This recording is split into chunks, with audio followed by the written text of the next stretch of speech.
Welcome to USA Global TV and Radio, where our mission is to provide education, entertainment, hope, and inspiration. USA Global TV and Radio connects you with experts and audiences all around the world every single day to help you succeed in business and to live a richer life.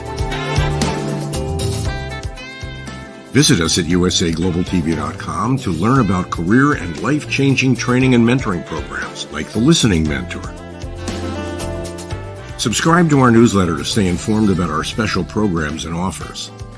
Discover how you can become a guest on one of our shows or a host or producer of a USA Global TV and Radio show of your very own. That's USA Global TV and Radio, where the doctor is always in.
Hello, everyone. Good afternoon, good morning, good evening, wherever you are in the world. We are so happy to have you here at USA Global TV and Radio, where we provide world-class education, entertainment, hope, and inspiration. I'm Dr. JACALYN KERBECK, and our show today is World Jenny's Day. We're getting the latest updates on World Jenny's Day Gala and events, and this is part 5. Let's welcome the founder of World Jenny's Day and the star of our show. It's JENETTA Barry and the Epiphany Process. Hello, JENETTA. Hey, Dr. JACALYN. Hello to everybody, our viewers and our listeners. Such an honor and pleasure to be back here again this week. It's so wonderful. You're providing so much incredible inspiration here with what you've created with you and your team. And it's really gone worldwide without any intervention from anyone. You have single-handedly taken something that was so tragic, that is so tragic, and you have created a legacy that will live long after any of us. So tell us a little bit about the backstory for people who don't know it. They're joining us for the first time. Yes, what a backstory. Out of this amazing legacy came my greatest life test. And it happened one Monday on the 10th of October in 2005. And my 16-year-old daughter, who had turned 16 2 weeks before, and I escalated into an enormous argument. And it wasn't a very pleasant one at all. And she stormed out of my bedroom in an absolute rage and across a courtyard to her bedroom on the other side of the house, and said she was packing to leave home and that she couldn't conform with what I was saying had to be conformed to. And after about 15 minutes, I realized something wasn't right, and I went to find her, and I found she'd taken her life in her shower. So I found her there. And it was an enormous journey that we as a family went through from that moment I found her. It's a story for another time. And I nearly lost the plot 3 times and I nearly ended my life as well, when I wasn't a suicidally inclined person. And it took me some time, in fact, 9 months, to realize that I'd forgotten I had choice, and that I didn't have to have a lifelong prison sentence, emotional prison sentence label, mother of the child that killed herself after they had an argument. It was part of me, but it wasn't the label. And I made a decision in that moment of realizing that I would start researching and studying for accurate ways to get through this great loss, because I'd found that other modalities and therapies were helpful, but there was still a missing there, and it felt like that missing couldn't be part of the rest of my life. And that's what I did. I had to walk the walk and talk the talk. There were some times where I wondered what on earth I was doing, really. But I did get through it, and I've been able to help hundreds and hundreds, probably thousands of people around the world online. I've been online in the days when Skype was the way to meet with people, helping people all over the world, from terrorist attacks, victims from terrorist attacks, to young people who can't get out of bed and are self-harming, writing suicide notes, not washing, not eating. They're all leading, inspired, focused lives, living their lives on purpose now. So it's been quite a journey. But what happened was, several years after Jenny died, we realized she had died on the 10th of October, but that is World Mental Health Day. So 4 years ago, we set up World Jenny's Day on World Mental Health Day, and we used the performing arts and the arts to normalize and soften conversations around depression and suicide. Wow, Jenetta, you know what just came to me? Thanks for sharing that. You know, I've been with you for a couple of years now, and I've heard your story, and every time it touches me. And today, even though I've heard you say it before, it really resonated with me that we do have choice, that even when horrible things are happening, we have a choice of how we're going to react. We have a choice of how we're going to treat other people, even though we're struggling and going through a hard time. And that's something that's really empowering. So thank you for sharing that. I think that's a great reminder for all of us that we do have choice about how we show up and what is the next step we're going to take, and how are we going to take what's happening to us and not turn it around on someone else. It's so true, because when we're in that moment of deepest grief and loss, it's so difficult to see the wood for the trees. And it feels like we're the only ones that feel this depth of loss, and that nobody else understands.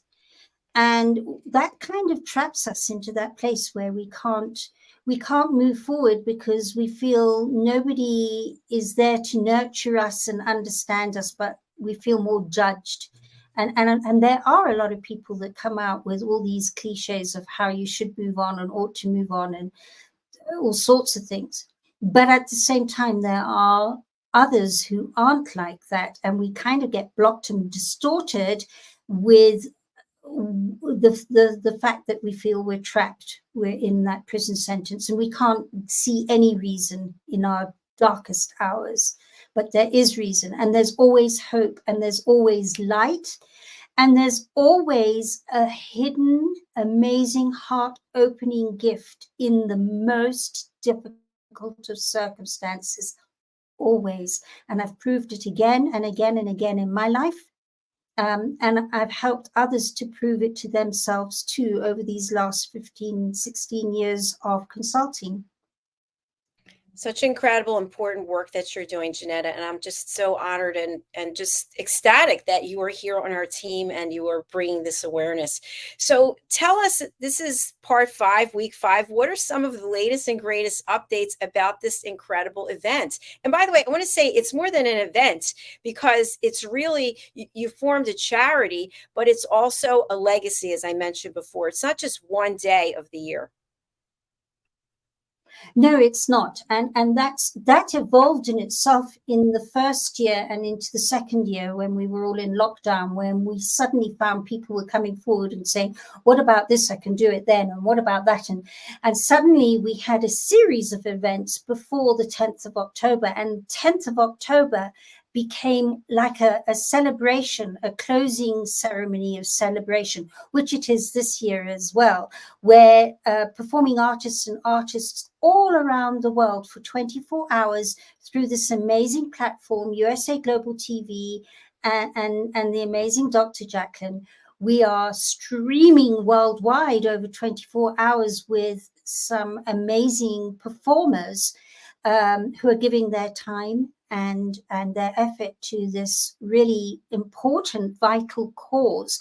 And we call it Celebrating Mental Health Wellness Closing Ceremony. And this year is just amazing, because we're going to have not only the 24 hours, but in the last 6 hours, we're moving over live to the Millennium Gloucester Hotel in Kensington in London. That's central London. And we're having celebrities, a red carpet celebrity event, a gala event with some pretty well-known people performing there, as well as all part of that closing ceremony. It's just going to be awesome. So in terms of what's happening before then, I'm going to share a little bit about that. And I'm also going to give you a little bit of a taster today. I've been in just about wall-to-wall meetings with some very influential and people with really big open hearts today, talking about this year's closing ceremony.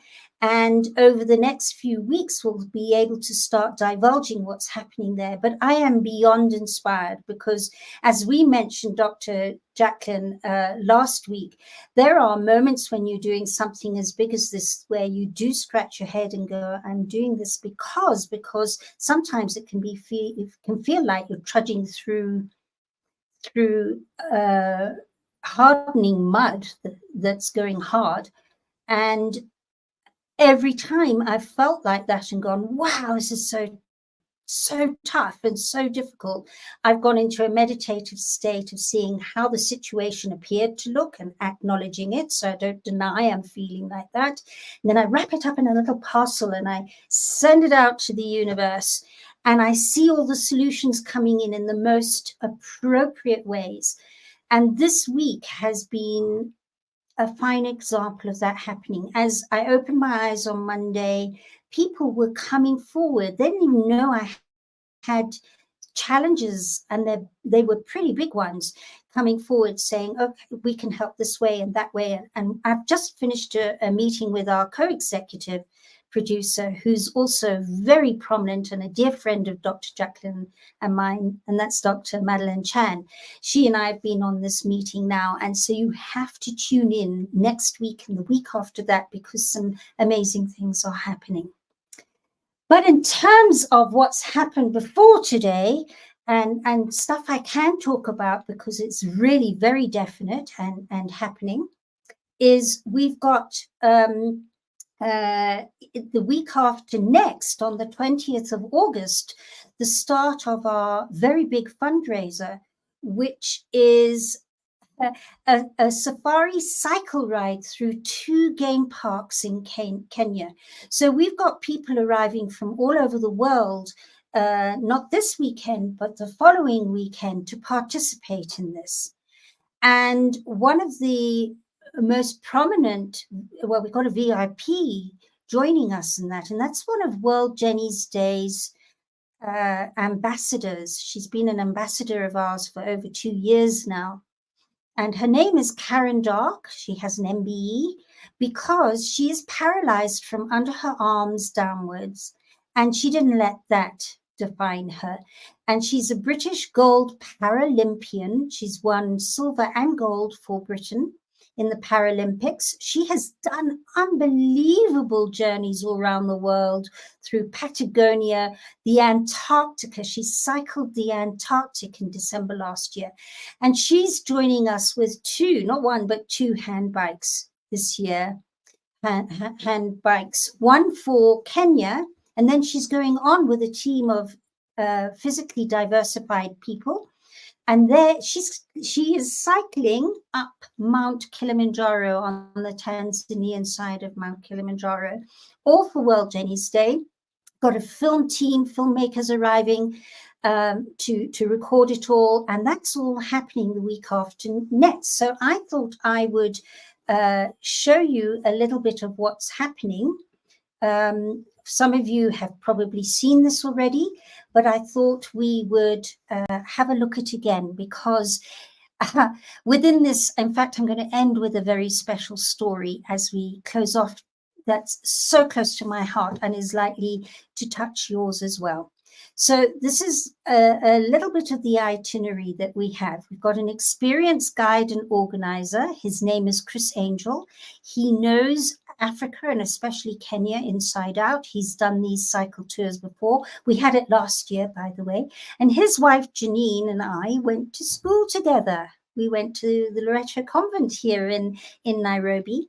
And there are backup vehicles. So it's going to be really exciting to have that. That's us last year, some of us last year, me holding the amazing Rainbow Butterfly trophy. So that gives you an idea. So here's the itinerary, and it's not quite all here, but some of us, through circumstances, are taking the train from Nairobi down to a place called Voi, and that train's been built by the Chinese, actually, and it goes right through the Nairobi National Game Park and through Tsavo Game Park, which is the game park we're going to be cycling through, right through to Voi. And Voi is a little town on the way down to Mombasa. And we're being met by Chris and his wife and the team and the backup vehicles and all the bikes that he's providing. And so he's meeting the people on the train. Some other of us, 4 of us actually, are going by road. So I'm going by road with Karen and with one of the videographers, Cheryl Mason, and a local Kenyan called Patrick Anyanga, who is such a nice chap. He's going to have a lot to do with World Jenny's Day in the future. He's heavily into AI. And we're going by road because we have 3 bikes to take down, 2 very special ones that belong to Karen, one for the Kenyan side of the ride and one for the Tanzanian side up Mount Kilimanjaro. So we're being met, we're all meeting at Voi Station, us by road, the others by train. Chris is then transporting us to our first camp, which is at the base of Kili. So our camp has that view of Mount Kilimanjaro when we arrived there. And this is it. It's called Ziwani Lodge. And we're going to get there in time for lunch. And that whole expanse of water there is filled with crocodile and hippopotamus. So we'll be sitting, seeing, you know, the hippo makes such a strange sound. They go, and they blow water out. So we're going to be able to sit and enjoy these amazing animals. So I think, Dr. JACALYN, it's time for us to start planning for you to get here either next year or the year after and join us on this amazing, amazing cycle ride. Can't wait to share it with you. And then everybody will book into their tents, their ensuite tents. And they're really rather nice inside. I haven't got a picture here. We're busy putting another itinerary together, which I'll tell you about in a little while. And then we're going on a game drive around where the camp is. And that's a picture with, that's very rare to get a hippo out in the daytime. They're nocturnal.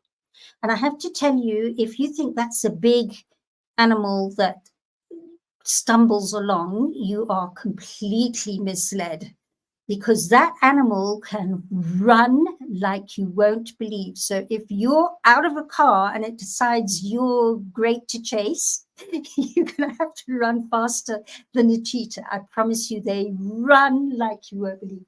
And they're mostly in water. So how they manage to adapt on land, but it's very rare to see them like this. So that photograph was quite a sighting, really.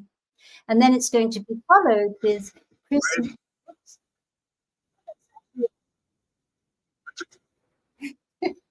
This is last year. And this is Chris making sure that everybody's bicycles are fitting them after our game drive. That's me on the right.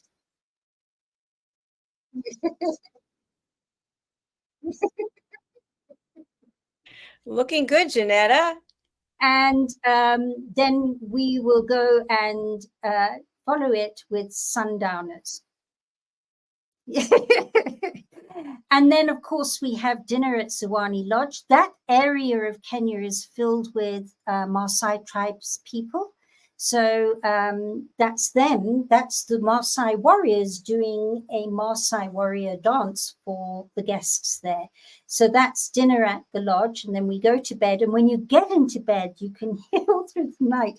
It is darn noisy, actually, because you can hear the crocs splashing around and the dear old hippos go whoo, whoo, whoo, whoo, whoo, like that. And then you'll get a chipmunk up in the tree and you say, whoa, what's that? And it's just amazing.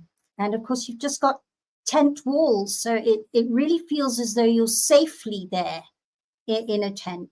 So then the next morning, in day 2, everybody is going to start riding. That's us riding again there as well. And we're departing after breakfast for the World War I battlefields and the famous sniper baobab tree.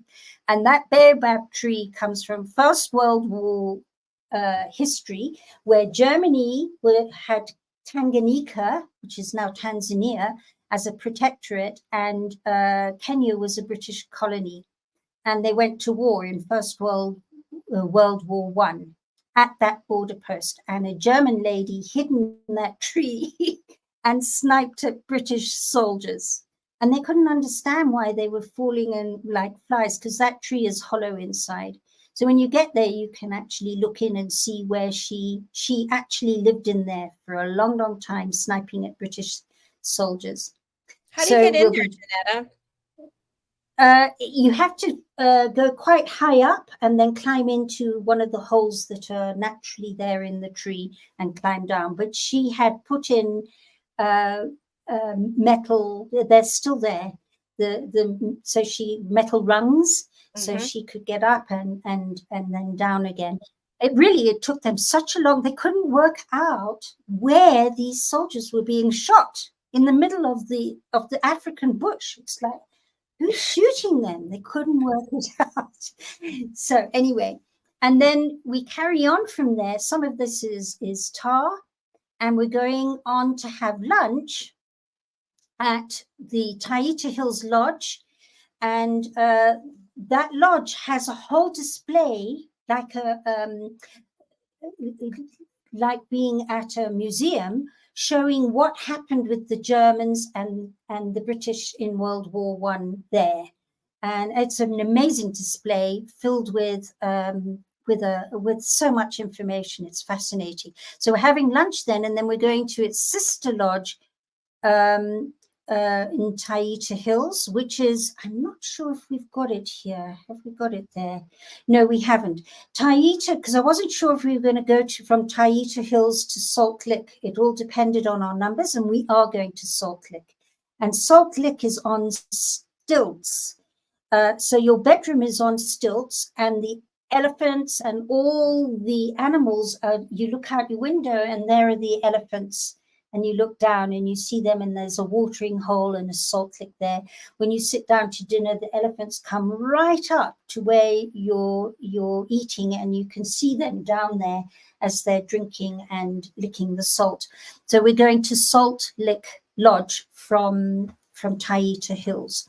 But once we get to Salt Lick, we'll have our sleep or swim or whatever you want, and then into a game drive and sundowners. And last year we had 3 lion cubs playing right as the sun was going down, and they were playing with a carcass and playing around, and then they come round us and then they go back. It was the most amazing sight.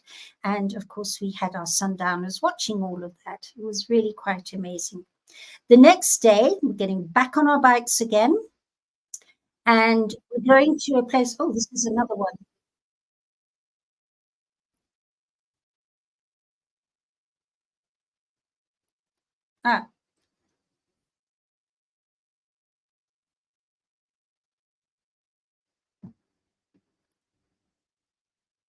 And we're going on from that. Those, by the way, I don't know if you could see it because I know my internet took a bit of strain, but those were sisal plants, and those plants, they make rope from. So natural made rope, which is how rope used to be made.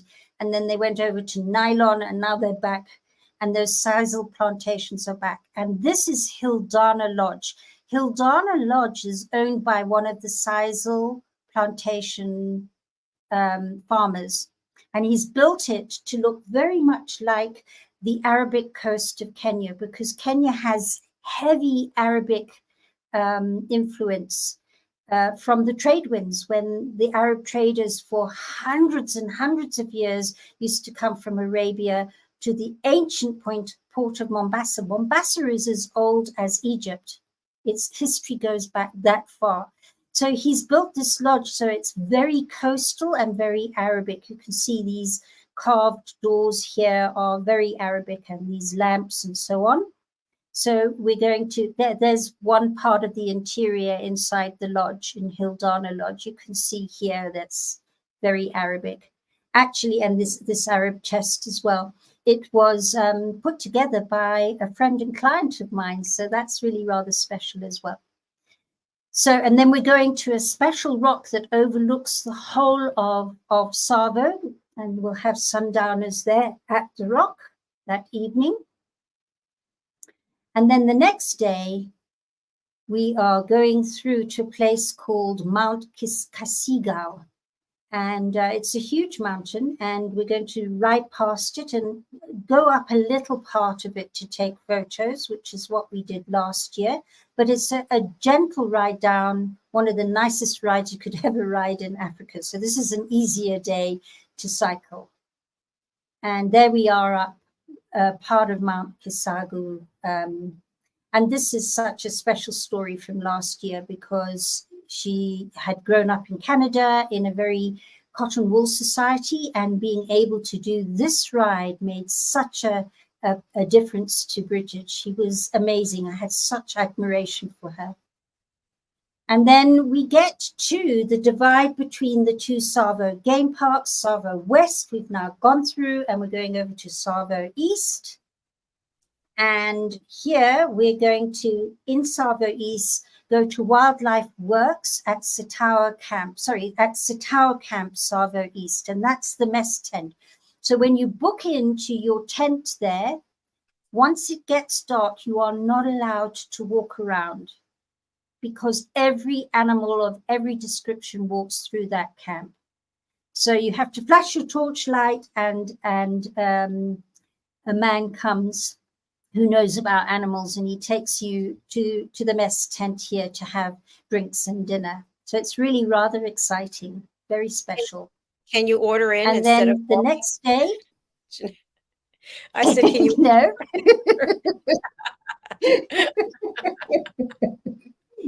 No. This is where you test your bravery. But I promise you, they know what they're doing. So if they come and fetch you, they know what's going on around there.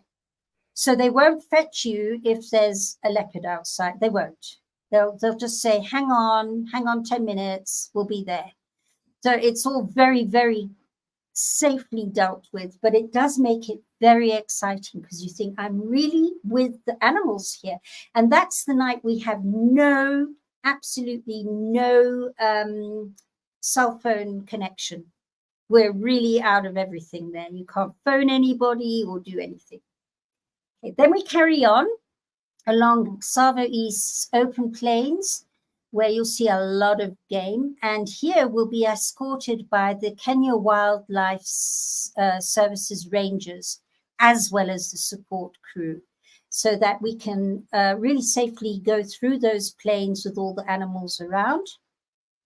And then we get to the Gala River, and these are the crocodiles on the side, and we get to feed them. And I think this one is called Colonel Gaddafi. They've given them names, so that's Gaddafi, that crocodile. And especially the hotel the night before has kept some rotting food for us, and it's kept way away from us in another vehicle. And then we get to feed that rotting food to the crocodiles, and they see us coming. They're in the water, and then these eyes pop up, and they swim, and we're up on this wall here, so we're very safe. We can't get taken, and they come and they wait for that food. So it's really quite exciting as well. And then that night we're overnight at Kulalu Camp, which you can see the river has so much going on there as well. And then the next day we're going through to the coast. And that, by the way, is a Sokoke cat. It's not a domestic cat. It's a forest cat indigenous to northern coast of Kenya. They're much sought after overseas, as you can imagine. So they have to be protected. And that's the forest itself, a natural forest where those cats live. And they're the size of a domestic cat. This is one of our road lunches.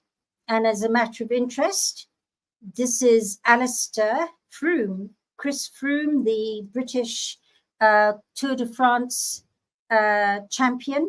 That's his nephew. And in fact, Chris and Janine's daughter is married to Chris Froome's brother. So there's a lot of bike interest there from Chris alone. Okay. And then we cycle through the village of Watamu, which is on the northern coast of Kenya. That's a Maasai warrior there, by the way, and all these informal shops where you can stop and buy things, until we get through to Watamu Beach, which is a white powder sand. Oh, it's amazing, like talcum powder, and warm water. And we're going to book in there at the hotel and get into our rooms and relax. In the afternoon, we've got a group gathering where there's a bit of because we're giving medals out, and also to the top person who has raised the most funds for World Jenny's Day for this bike ride. They're all vying for that position as we talk. Another couple of pounds came in just before we started this show, and the person will be awarded the butterfly floating trophy for this year. So that's dinner. And then on day 7, some people have elected to stay for a few days. Karen and her crew are leaving the very next day for Mount Kilimanjaro to start their ascent to summit Mount Kilimanjaro. Kim Chown and her husband Jonathan and I are flying back to Nairobi to come here for us to be able to show them a bit of the Rift Valley. And who I'm going to share with you just now, they're flying off to UK to join the rest of their family. That's a very special story as well. So that's basically that one in a nutshell. And let's just, I'll bring the next one up now. And so one of the things that we are doing is we are actually, and I shared this a little bit a couple of weeks ago, and it's happening, Dr. JACALYN. I've been talking with our AI people, and just have a look at this. So people are going to arrive, and on that Sunday morning, they're going to be able to upload an app called KERBECK, and they will be able to actually log how they're feeling in the morning, whether something significant happened during the day. They can log that on the app. They can right through to the evening, and then it'll give them a little bit of an overview of the highlights and the challenges and what they managed to do with the challenges. And so it's a mental health app. And then also what we're working on right now is that on that Sunday morning and every morning, they're going to get a coaster with breakfast with a QR code, which will give them the ability to go into another app that brings out the itinerary for that day. And not only does it do that, but it does it in 3D. So we were talking about different aspects of that day coming out in 3D on their screens in immersive AI. It's going to be amazing. So I'm so very excited about that too. So that we're doing. How's that for it's all coming together. It's amazing. You must be in back-to-back meetings every minute you're awake to get all of this done in this amount of time. I have been. And yeah, and in fact, the other thing that to mention is that it looks like we'll be live streaming as much as we can whilst we're going on that safari. So that will be quite a thing. Anybody who wants to go in on our Facebook page, it'll more than likely be Facebook, and just drop in and say, oh, you're there, and this is what they're, this one's saying that, and oh, now they've stopped for refreshments. And so anybody who wants to follow us, we can talk about that too. But the last thing I wanted to share with you is rather a special story to me, because this is a client that's been with me for 6-7 years from Australia. She's in Brisbane. Again, we started on WhatsApp, and actually she and I do WhatsApp better than we do Zoom or any other. And she came to me because she had at that time 3 boys at that time, the age, 3 boys of 11 and under, all autistic. And how to deal with that, she was really finding it such a challenge. And she was able to work the epiphany process with me. And then she studied the certification program as well. And she is absolutely amazing, amazing lady. So the most special thing is that she is coming through for this bike ride with her middle child, Michael. So here's the beginning of this video is silent, and then we have a BBC interview about it from lockdown time.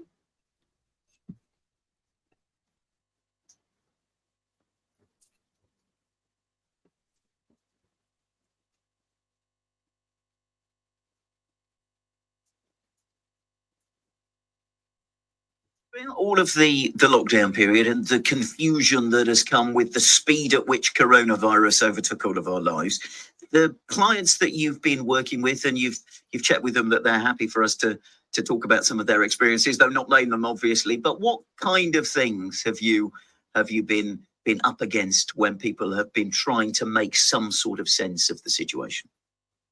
I've also got 3 children under the age of 13, 3 boys, 3 brothers in Australia, who are all autistic now in lockdown. And the level of not being able to cope with each other even went to "I'm going to kill you" type of conversation. In fact, I've just finished a session with the middle child before this call, and this child who could hardly talk to me and sits on his neck with his legs up in the air when he processes with me, couldn't wait to tell me what had happened that had worked during this last week with him and his brothers and his life in general, and was very verbose. So new conversations and deeper levels of understanding with those by way of example. So they're joining us and they're arriving this weekend. So Lisa and her middle son, Michael, are joining us. Michael they're both cycling, and they're joining us this weekend because we're taking them around our area to show them a little bit of the Great Rift Valley where we live. And then we're all going down to Nairobi the following week to catch buses and cars to get everything down to Boy to meet up with Chris and Janine. So that's kind of given you the whole story of what's in store in the next couple of weeks. What an exciting time, JENETTA. I'm so happy for you and everything that you've created. I wish I could be there. It looks that week is jam-packed with all kinds of once-in-a-lifetime experiences, it sounds like. It really is. And Chris really knows his onions. So you feel 100% safe with him around. We had a couple of incidences last year where Bridget from Canada got so filled with inspiration with biking through the game parks that she went way ahead of us. And Chris would have to say, listen, we have to stay within the vehicles, and the vehicles aren't on top of each other. There's quite a distance. But if you go on far ahead of us, I can't monitor things. So he's really very experienced. It's very special. And to see her just zooting off on her own, independent, it was such an inspiration to watch. Well, you are such an inspiration, JENETTA, and you always bring the best presentations. And I love what you're doing with AI and AR, and you're really a pioneer. So I'm looking forward to learning more from you as well when it comes to technology. It would be an absolute honor and delight to be able to do similar with USA Global TV and let them be a pioneer too. We really need to make that, because as I was saying last night in a Women's Prerogative show with you and the others, is that this is the new language of our next, and a new lifestyle of our next generation. We had the Industrial Revolution, and nothing really has quite shifted the world since until now. And the more we get involved with AI and AR, I believe the better, because we'll be able to speak the new language that next generation is speaking. And that's what it's all about, is communication where you're in empathy and understanding. Count me in, JENETTA. Okay. You can't wait. And before we leave for today, I know there's something exciting happening tomorrow. Would you like to share that, or afterwards possibly? Sorry, you broke up. I didn't hear what you said. Oh, I said you have something exciting happening tomorrow as well. I don't know if you want to share that with our audience, or maybe after Thursday. I'm sorry, I'm mixing up my dates. Thursday. Maybe afterwards. Yeah, that sounds good. All right, perfect. Well, we have your contact information here on the screen, but how can people get in touch with you? And if somebody wants to join, is there still time to join for this safari bike ride?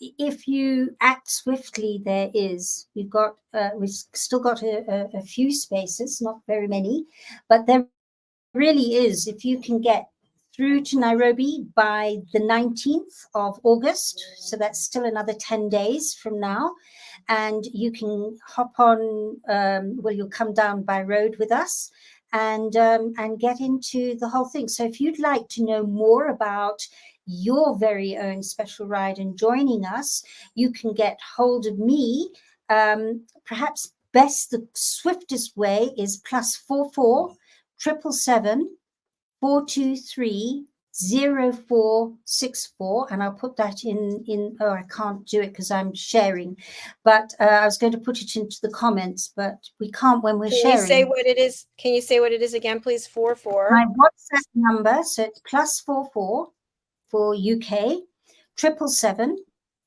423 0464 blank 0464.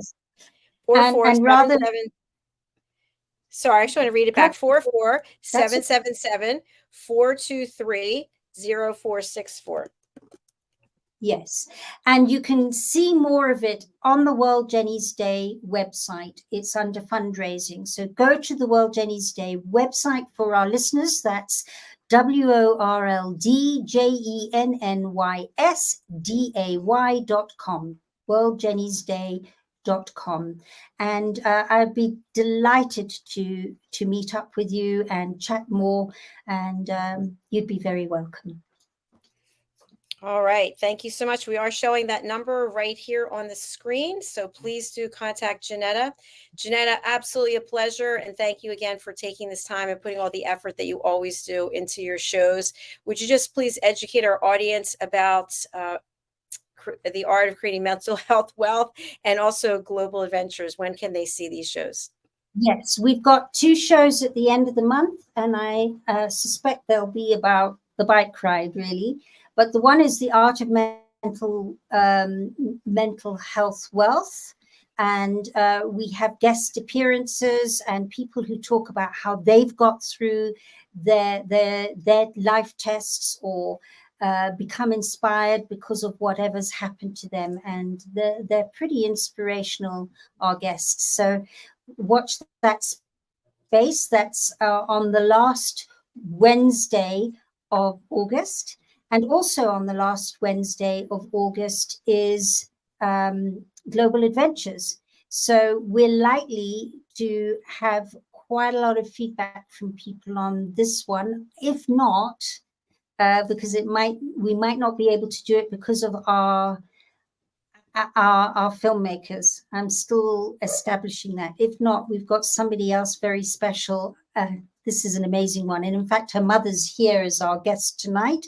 We have 3 Kenyan women who are busy riding as we speak across Mongolia in the Mongolian Derby. It's an epic adventure, and they're busy on it right now. So if I can nab Chulu, she went to school with my children here. If I can nab her for that, it would be amazing. So watch this space. It's going to be either. All right. Thank you so much, JENETTA. Watch this space as we close out. Our next show is coming up. It's Talking Heads with expert presenter Caroline Heward, the Harley Street stress expert. She's going to be talking about sleep deprivation. So please do stay tuned. Stay exactly where you are. Go over to our channel, YouTube, USA Global TV and Radio, and please do subscribe. That's all for now, but we'll be right back. Bye.